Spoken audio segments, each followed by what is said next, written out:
It's a 9-step agenda set up by CTCL for Tara Coolidge to adhere to.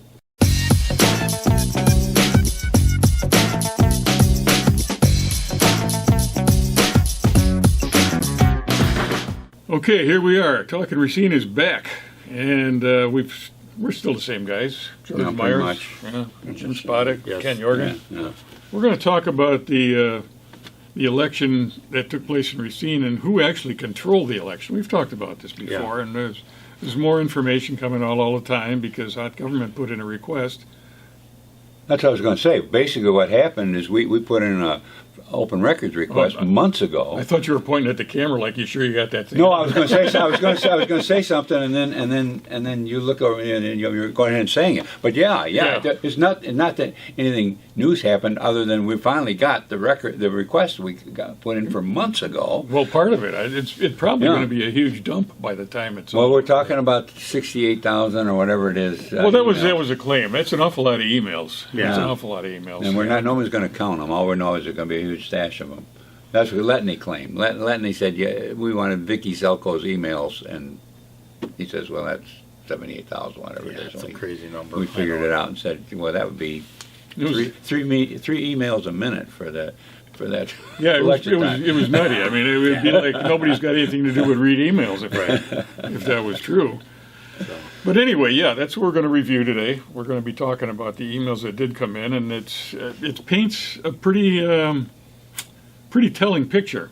I mean, I think you were one of the first ones to have a suspicion about what the heck was going on down there with the Center for Tech and Civic Life. Yeah. Money from Zuckerberg. Zuckerberg money. And actually, I think the thing that really started this whole thing of looking at this Facebook money was in Green Bay. And, we kind of went through that back, I don't know, maybe 6 months ago. And it was Michael Spitzer Rubenstein from New York had come into Green Bay and kind of took over that election. And I remember back that clerk quit. Yeah, she said, I'm out of here. Yeah. Right. And we talked about it before. There's nothing wrong with a clerk bringing somebody in to help with an election. I mean, that's their job. They don't do the whole thing themselves. They'll bring people in. But this is an entirely different situation. This is where an outside agency came in with a bunch of money and said, would you like some help? And they ended up taking over the whole process. And I think that's why in Green Bay she quit, and I think in Kenosha there was some upset clerks down there. And Racine, of course, we've got some of the emails now that kind of tell the story in Racine and how it happened. So, well, Racine was the only municipality, wasn't it, where the city council voted on it? Yeah. So George, you made you made a good remark before when you said about the city council. You made the subcommittee? Yeah. You have all this millions of dollars was a subcommittee of the Racine City Council. Yeah, five mayors of the biggest cities, 5 biggest cities in the state of Wisconsin, and they form a subcommittee of the Racine Common Council. I mean, what's that all about? That's scary. And they're supposed to develop a plan. This subcommittee. Well, then you get down to it, and the plan's been drawn up a long time ago by Zuckerberg. All they had to do was, put their signatures on it, and you think Zuckerberg drew this up? Well, not him personally. His money. His money in his company. Well, let's get to that because let's get to the first email, and I'm going to put these emails up as we go along. But we got 7 emails that we're going to kind of tell a story. But the first one is. It's from Vicky Selko, who is the liaison to the mayor. Basically, if you remember right, the city of Racine got there was a $100,000 grant from Zuckerberg to develop this plan with the 5 cities. Racine was going to get $60,000 and then $10,000 to the other cities. Well, that really wasn't from the emails. That wasn't the plan from the beginning. No, apparently not. They were going to give $100,000, but $20,000 was supposed to go to each of these cities. Well, Corey didn't like that because, as you can see on the email, and it's up there, Racine is going to be doing the bulk of the work on the plan. So what they want is to have this contract rewritten, and that they are going to get $20,000 or get $60,000, and the other 4 cities are going to get $10,000, equal to that $100,000. So that's the first email. Is it a big deal? Well, we knew that the money was spent. It just Well, and when you look at it, I mean, the city of Racine didn't really do that much, you know? I But mean, it it was- was all it- done by this outside agency. Yeah, but the bulk of the work of the setting it up, setting up the skeleton, contacting people, and that type of stuff was going to be, you know, we were the hub, Right, Basically, yeah, what it was, right. and you know, and so Corey Mason wanted, or according to this email, it's coming from Vicky Selko. Yeah, all right. So at any rate, they would like. They would like it redistributed, and Right. Racine get the bulk of the money. We're going to be Right. doing the bulk of the work. so they emailed it back and they changed the contract. So Yeah, so, Yeah, but- so Racine, it was the center of it, and it wasn't just dealing out the same number of cards. We were the dealer. we were the Yeah. dealer, right? Yeah. Yeah.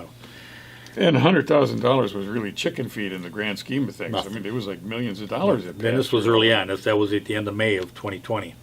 So anyway, I'm going to put this email up, and this is kind of the agenda. Now, this was agenda later in the year, but every week, this was the elections group. Now, there were a number of organizations under CTCL, which was Center for Tech and Civic Life. There was the elections group. There was the Vote at Home, which was Michael Rubenstein was part of. There was another one out there too. But you know, these groups had kind of their own certain purpose in an election. How the elections group would help with the elections, and then the Vote at Home was the absentee ballots and the drop boxes, and then you know each one had kind of a play, and all financed by Zuckerberg. So Well, and I think the thing. Look at it on the screen there. Notice what it says: Racine Clerk's Office and the Election Group meeting agenda for October 22nd. That's the meeting agenda. You'd think the clerk, we're the center. We'd be setting it up. No. These 9 steps in the agenda were set up by Michelle Schaefer from CTCL and sent to Tara Coolidge so that Tara Coolidge would know what their agenda was. right. Yeah. So it's not. Well, and even beyond that, she probably didn't design this. She sends out the communication, but there's somebody above her. Yeah, but the point is Tara Coolidge it was shoved at her. Tara, here's the agenda. Get ready for it. So Tara's obviously not in charge. If she was in charge, she'd be setting the agenda, not the people from And outside every the week, city. George, even if you look at the bottom, it says the next meeting is October 29th. Yeah, right. Our next meeting comes. But this Be ready. This was every week. There was an Yeah. agenda. So she was almost like a staff person to CTCL, Yeah. the elections group. And that's the real essence of. Don't try and figure out that whole agenda. Just look at it. It's a 9-step agenda set up by CTCL for Tara Coolidge to adhere to. And there's many of them. Yeah. All right. Well, and in actuality, too, we talked about it before, she was running the Kenosha election. Yeah, She got farmed out down there. Yeah. So who actually was running Kenosha? I mean, that's another one. I mean, it's starting to develop here is exactly what happened. Here's the third email. I'll throw it up. This is from Michael Spitzer Rubenstein, which is part of the Vote at Home, part of the Zuckerberg money. And he says, when you get a chance, would you be able to send a sample ballot log or a list of information you need to record? I'm specifically thinking of the situation we discussed where you received a ballot from the post office or drop box and then need to deliver it to the polling place to be counted. So he's setting up something here to say... He wants to know what the procedure is. Right. Because he's doing some dealings. He's obviously going to be involved with the election counting and election process. Right. And I want to make sure that I know where these ballots are running around. Right. You Now, know, this was the middle of September of 2020. Mm-hmm. Now, Yeah. who do we know who Amber is? That's she works in the clerk with Tara. All right. She's So a city again, employee. this is instructions coming from and questions coming from this outside group that's actually running the thing, and they want to make sure that they know where the steering wheel is and where the ignition is and where the brake pedals are. Well, this one was actually prior to the email that we just read. So Yeah. this is kind of an earlier one. Yeah, the one we just read was Yeah, that was October, just to right. show how the agenda, who's setting Right. up the agenda, Right. who's calling the shots. Has anybody? Is there a record of how many communities? I know we got the 5 in Wisconsin. Right. How many communities around the country? That I don't know. I mean, they had, I guess if you want to use the word infiltrated, I know a number of other places around the country that you hear about on the news. I don't know. I concentrate pretty much on Wisconsin. They were probably mostly in the battleground But states. but Wisconsin, Pennsylvania. I heard it was like almost $450 million was spent from Zuckerberg in all the states. Yeah. $6 million was in $500 million, which is a lot. I mean, yeah. So I mean, Racine and the other 4 cities actually they only spent $6 million here. So which really it's fairly kind of cheap. Some bargain basement. Bargain prices in Wisconsin. $6 million. Yeah. So go number 4. Now this one is again from Michael Spitzer Rubenstein to Tara and Amber at the Racine, and this is on the 9/18, and it's saying we're going to bring in Irie Steinberg from the U.S. Digital Response, another CTCL technical assistant partner, to help with some technology needs we might run into. So he'll be on this call. So they're setting up a Zoom meeting, and they're bringing in an expert to do a program or a software or an app to say how are we going to grab these absentee ballots or the Dropbox ballots and put them into some kind of a program that we can, keep track of things. Keep control of the situation. It says, and we don't want this election to get out of hand. Right, and just to be sure, we understand the process. The right horse has got to win. Right, we'll go over this Monday. Well, there's no proof of that, George. Okay, it says ballots are collected at your office. You sort and check them into WisVote. Now, this is what happens. They get the ballots, Dropbox ballots, or ballots that are sent back absentee. The clerk then puts them into WisVote. WisVote is, I think, run by the Wisconsin Election Commission, and that is the hub of elections in the state of Wisconsin. And that's where that information goes to. It gets calculated or compiled there, and then how that data is then used. It's a primary data bank. Yeah, right. And I mean, they have cybersecurity because I kind of looked them up, and that's a big deal. They want somebody getting in and tapping into this database in Wisconsin. No, absolutely not. In fact, there's a really good movie out called Kill Chain that shows what can happen if you get in there and start just switching addresses around. Yeah. Just move the addresses down one line and keep the names in the same thing, and all of a sudden people are standing in long lines at elections. Yeah. So it's like it's got to be secure because you can really just screw up an election. So what happens there? And he names it on here, and we got it on the screen here. Ballots are collected at your office. You sort and check them into WisVote. Then the ballots are transported to the polling places to be scanned. So on the election day, they take them and they scan them. And then it says, but there seems to be 2 questions. Should the ballot couriers go directly from the drop boxes to the polling place or bring them back to your office or another central location first? Can we create a ballot log outside of WisVote either for election day or for the entire process? So what he's saying is, instead of just uploading this into WisVote, can we create, being the vote at home, can we create a ballot log outside of WisVote? That's what he's asking the city clerk in Racine. Yeah, they're asking basically to duplicate all the election data for the state. For at least Racine. Racine. Well, Racine plus the other 4 cities, and who knows? We talked about it earlier. Right. I mean, does that give them access to the whole WisVote data bank, or is it just select communities that they're able to access? I don't know. Yeah. But can we create a ballot log outside of WisVote? Meaning, instead of using the state site, we're going to create one here. Now, is it a duplicate? What's it for? I mean, you can come into a lot of different thought process on it, but you don't know. Now, they brought in a site. Now, just one last thing is this. Steinberg from U.S. Digital Response, I kind of did a little check on him. He worked for Facebook for 6 years. He was one of their top app producer makers or whatever they do. He then started a business similar to Airbnb, where they rent out, and he started some kind of app. Well, Airbnb bought him out for, I'm sure, a lot of money, and then he now works for Airbnb. But he must moonlight because this is who they contacted to help Racine develop a software or an app to for a ballot log outside of WisVote.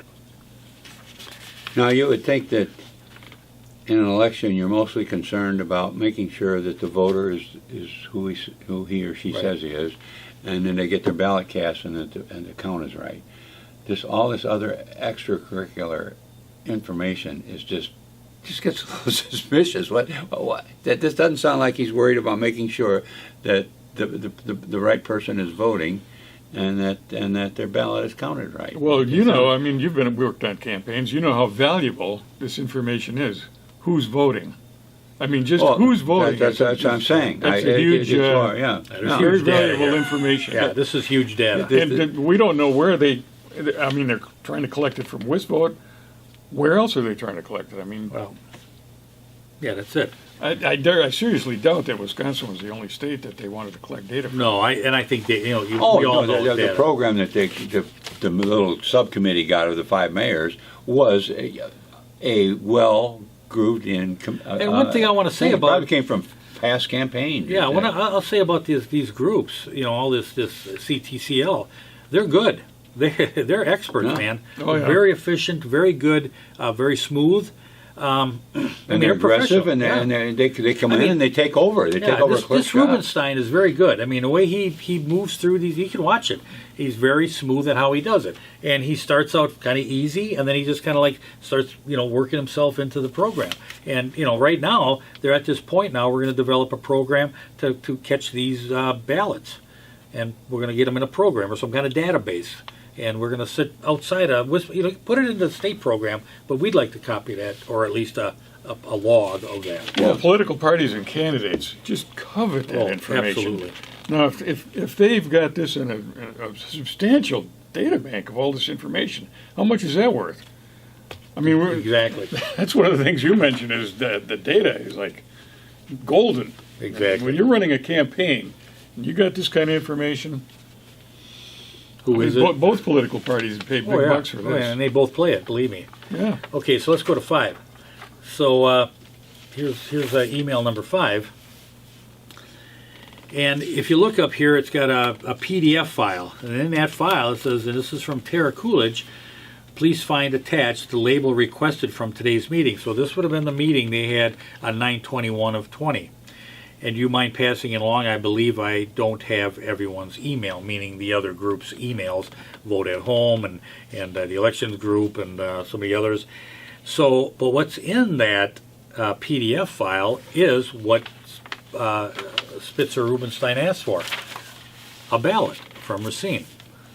She sends him a ballot, and I got to tell you, there was a name on his ballot, and I blacked it out, so nobody knows who it is. But that's the ballot that was sent to Rubenstein. And then if you go to the next email, here's the ballot, the envelope. Well, I wonder if they just put in a fake name or No, it was a legit ballot. Checked it out. Yeah, Yeah. legit ballot. Yeah, it wasn't. So she did send the ballot. So now at this point, I'm assuming from these emails that they're creating a program or an app somewhere to collect these ballots and these Dropbox ballots and these. Now, the more I thought about it, I thought, well, what is the advantage to this? I mean, future elections, yeah, you know exactly who voted, how they voted, but some of that information you can already get.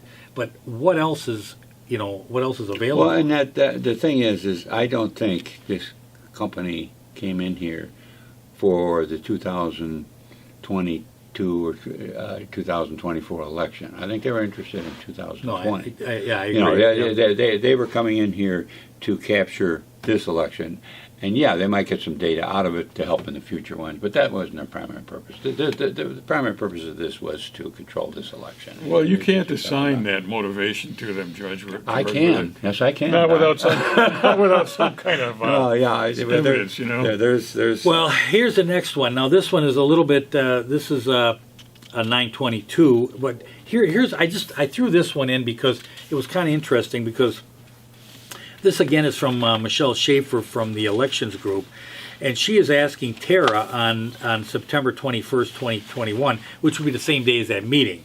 And the reason, because it popped up into the query that this was in there. But what she's asking for is information on the drop boxes, the external cameras, the secure permanent installation, the daily ballot pickup, the 2-person ballot pickup teams. So she's asking, all right, this would be helpful for other communities of how you're handling those drop boxes, because there are certain, chain of custody things that need to be handled. And so this email goes unanswered. But yet, now we're talking at the end of the year, after the election is over, they're doing kind of a wrap up on the year end, and so Michelle Schaefer sends another one on December the 23rd, 2020, and saying, "Thought I would check in with you again on this. If we don't get a chance to connect before Thursday, I'll add this to the agenda for our meeting. Thanks. Have a great day." So what tells me is there's a real question as to if the chain of custody were handled on these drop boxes. I mean, these drop boxes, first off, were never okayed by the legislature. They're basically illegal anyway. But Right. were there 2-person pickup? Was there supposedly security camera? In the vote at home plan, they bought security cameras, or at least said they were buying security cameras. Were they actually used? I think this ball got dropped here. And I'd like to know more of the chain of custody to these drop boxes and how it was handled. This is from September. This is from September, but if you look up here, December It 23rd. says follow-up completed Wednesday, Follow-up. December Oh, 23rd. okay. That would be the other. That would her coming back. So there was obviously never any communication on how these drop boxes were handled. So, it's a big red flag to me. Yeah, well, they're just trying to cover tracks and Yeah. figure out I think what was going on, there was a lot of activity here. I think they were in over their head. I do believe, yes, there was a lot of absentee ballots. Yes, there was a lot of activity that probably was out of the norm. But Well, there's a forensic audit, a thorough audit. Forensic means thorough. That's what we're finding out. It means you just really going into it in great detail. That's going to be coming up, and we're going to find out more then about what things like this were why. Who's why running a do they- forensic audit? Well, I don't know exactly who it is right now. Right now, it's just in the planning. They got the money for it, and now it's a question, I think, of just who's going to actually do it. Are you talking about the Voss initiative, or? No, Okay. no, I don't think that. Robin Voss, that's a whole other story. Yeah. I mean, politicians. Robin- We'll talk about that some Robin other time. Voss I is, just- let me yeah, shine your shoes and Listen, one thing I know schmooze you a about little politicians, audits and politicians don't go together well. No. But anyway, let's go to 7. Now, this is the one that probably is this is the one I think is the killer, I guess you could say. Here's Michael Rubin again talking to Tara Coolidge on the 10th, on October the 25th. Now, he's asking, it was nice to meet you, and hi, Amber and Tara. It was great to meet you in person yesterday, and we should soon be good to go with the full ballot tracking system. Now, this is what the whole thing was leading up to, a ballot tracking system. And I think that's why they needed the ballot, that's why they needed the envelope, that's why they needed the information. Can we do something outside of WisVote? Because at this point, my thought is, you're 2 weeks ahead of the election. If you're really gathering data, that data can be picked up probably along the way here, but why do you need to track it now? I think what they're tracking now is that current election. They want to know how many ballots actually came in, how many ballots were actually sent out, how many were in the mail, how many things were in the drop boxes. They want to know what is the real number here, so we can go out and either bang on doors or calculate. I don't know what their motivation is on this, but if you go a little further, do we want to plan on speak on Friday or Monday to go how to use and make sure you're all set up?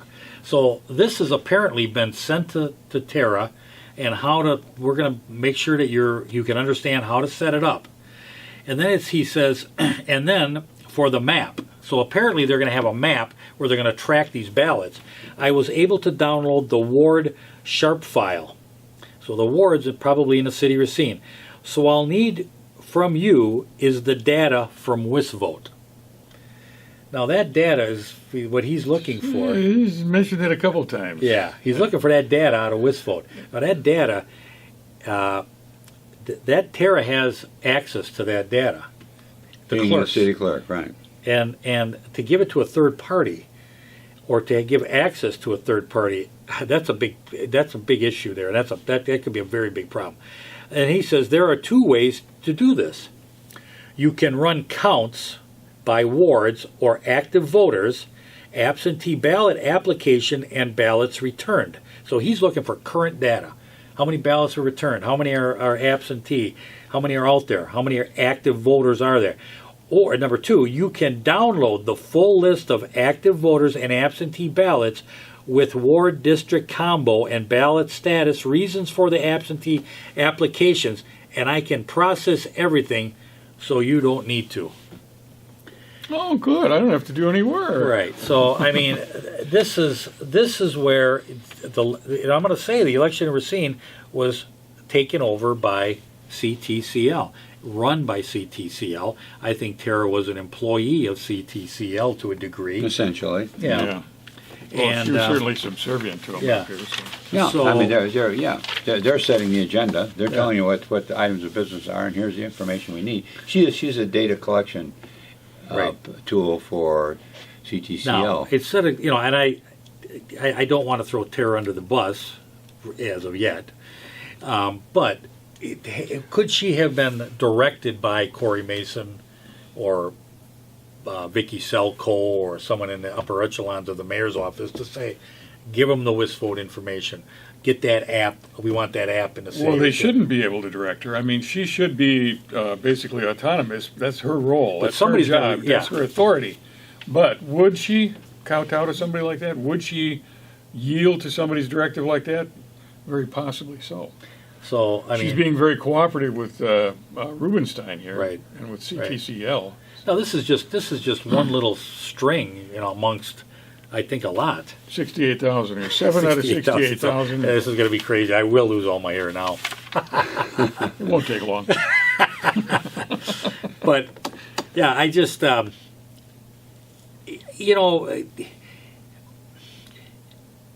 it's almost, I don't want to say, well, yes, I do want to say criminal, but when you start giving up data or access to data for someone who's voting, I mean, that's you're getting into some really tall grass there. And I don't know. Well, even if it's just numbers. Yeah, I just don't see this where a third party can come in and say, let's do this app, let's get together, and let's figure out who voted, who didn't, and let's get that information on a log outside of what is normal to the state of Wisconsin or the municipality.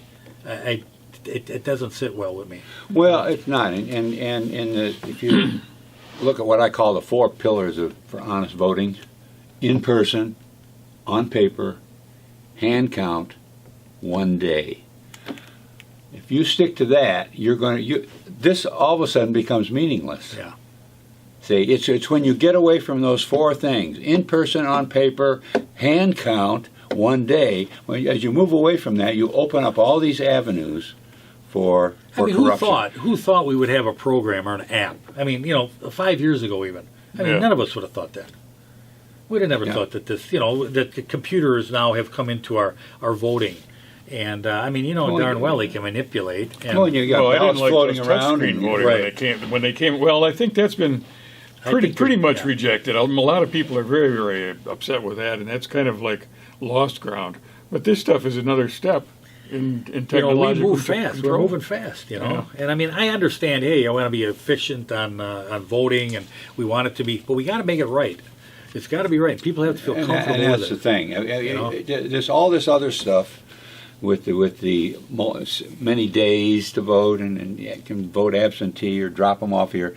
That's all for convenience, and you have to look at what is the price you're paying for convenience. So that's the key: is to have confidence in the voting system. And when you get away from those four pillars, you're just inviting the type of thing we're facing now. And now we got to have a big forensic audit. We got to go in and we got to see were they real ballots. I mean, there's all kinds of stuff coming up in this Arizona and these Georgia recounts. So how do you feel about making Election Day a national holiday, where it's? I don't have a problem with that. Yeah, it's actually I don't know pretty how good they came idea. up with Tuesday. I think it was in the Constitution or something. But Yeah, it is a weird day. yeah, but yeah, no, make it a holiday so everybody can plan it and don't have business meetings. And I would definitely go Make with some that. great election parties. If you can get it down to get it down to those four things, That's what politics is about. so people can be there and you can do it all in one day. No, I think that's great. Well, we agreed on something, and actually, we agree on a lot of stuff here today. Yeah. This is a pretty good discussion.